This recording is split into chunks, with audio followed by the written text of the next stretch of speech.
բանակը արտաքին անվտանգության ապահովման պահեստային գործոնն է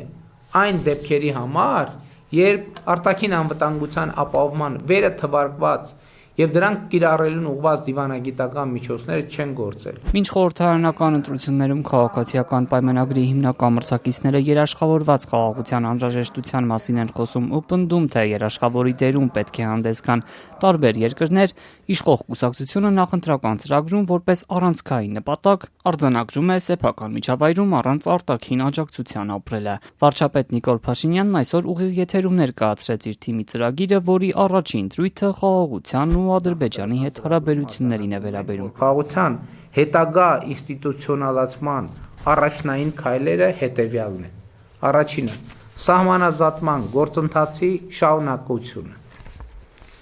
Երկրորդը՝ տրիպ նախագծի իրագործումը, հաջորդ քայլը խաղաղության ինստիտուցիոնալացման բնականաբար Հայաստանի Հանրապետության եւ Ադրբեջանի Հանրապետության միջև խաղաղության ու միջպետական հարաբերությունների հաստատման մասին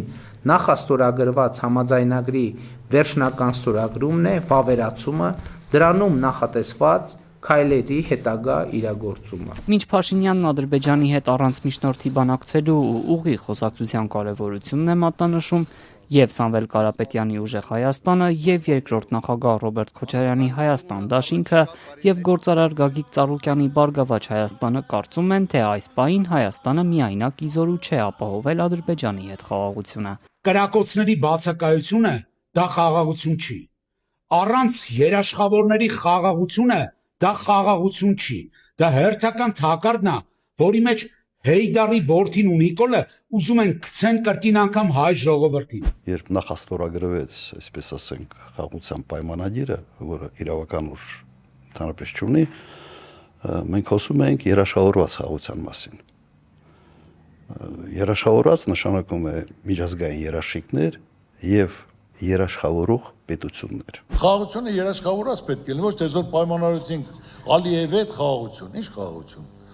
Սահմանները, բարձունքները գրաված նստած, թելադրանք, այս պտի տակ, այս պտի անեք, այս պտի անեք, որ պետք է 300,000 Հայաստանում մարդ գա բնակվի, իսկ մեր հայրենակիցները որ ասում տեղ թողած, դրա մասին բացառված է խոսել չի կարելի։ Ու դա համարում ենք խաղաղություն։ Ընդդիմադիր այս ուժերը թեև իրենց նախընտրական ծրագրերն ամբողջությամբ մեկ տեղում դեռ չեն հրապարակել, սակայն նրանց հիմնական թեզերն արդեն հայտնի են։ Եթե այս ուժերը Ռուսաստանի հետ հարաբերությունների վերականգնման մասին են խոսում, իշխող քաղաքացիական պայմանագիրը բալանսավորման արտաքին քաղաքականության մասին դրույթում Ռուսաստանի հետ հարաբերությունները մեջբերեմ կառուցողական տրանսֆորմացիայի ենթարկելու մասին է հայտարարում։ Ըստ էության Ռուսաստանի հետ մեր հարաբերությունները ամբողջությամբ կառուցվել են Ղարաբաղյան շարժման պայմաններում։ Հիմա երբ Ղարաբաղյան շարժումը չենք շարունակում, հիմա երբ խաղաղություն է հաստատված, երբ կոնֆլիկտը կարգավորված է, բնականաբար հարաբերությունները պետք է հարմարեցվեն, զարգանան այդ նոր տրամաբանությամբ։ Ուրիշ պարզ բան ասեմ, նախկինում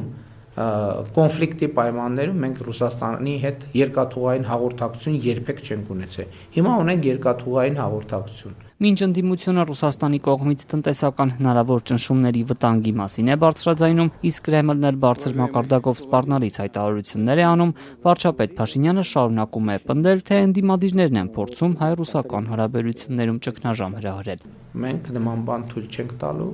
եւ մեր բոլոր ջանքերը դնելու ենք Ռուսաստանի հետ մեր կառուցողական հարաբերությունների հետագա զարգացման վրա։ Ընդհանուր առմամբ քաղաքացիական պայմանագրի նախընտրական ծրագրում քիչ չեն ընդհանրական ձևակերպումները, որոնց կատարումն ուղիղ չափելի չէ, սակայն նաև ուղիղ խոստումներ կան, որոնք արդեն կարելի է համեմատել ընդդիմության ծրագրերի հետ։ Մեր տնտեսական ծրագրի առաջին քայլը դա աշխատատեղեր ստեղծելն է եւ ոչ թե ամբողջությամբ գործազրկությունը հաղթելը, որը ռեալ կարճաժամկետ այդքան չէր։ 300,000 նոր աշխատատեղ ստեղծել։ 3 միլիոն երկրում, որ 1 միլիոն մարդ աշխատի։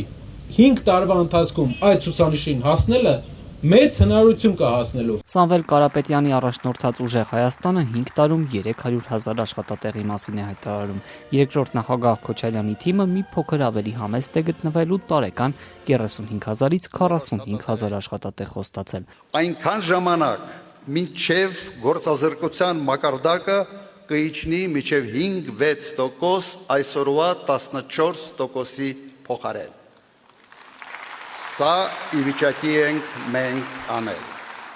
Առաջարկ Հայաստանին ծրագրով ընտրապայքարին միացած Գագիկ Ծառուկյանի ուժը աշխատատեղերի կոնկրետ թիվ չի հրապարակել։ Քաղաքացիական պայմանագիրը տարեկան 25,000 աշխատատեղ է խոստանում, այսինքն 5 տարում 100,000։ Բացի այդ, խոստանում են 5%-ով նվազեցնել աղքատությունը։ Իշխանություններն այս պահի դրությամբ տապալել են գործազրկության մակարդակը նվազեցնելու ու աղքատ քաղաքացիների թիվն էականորեն փոքրացնելու 2021-ին տված խոստումը։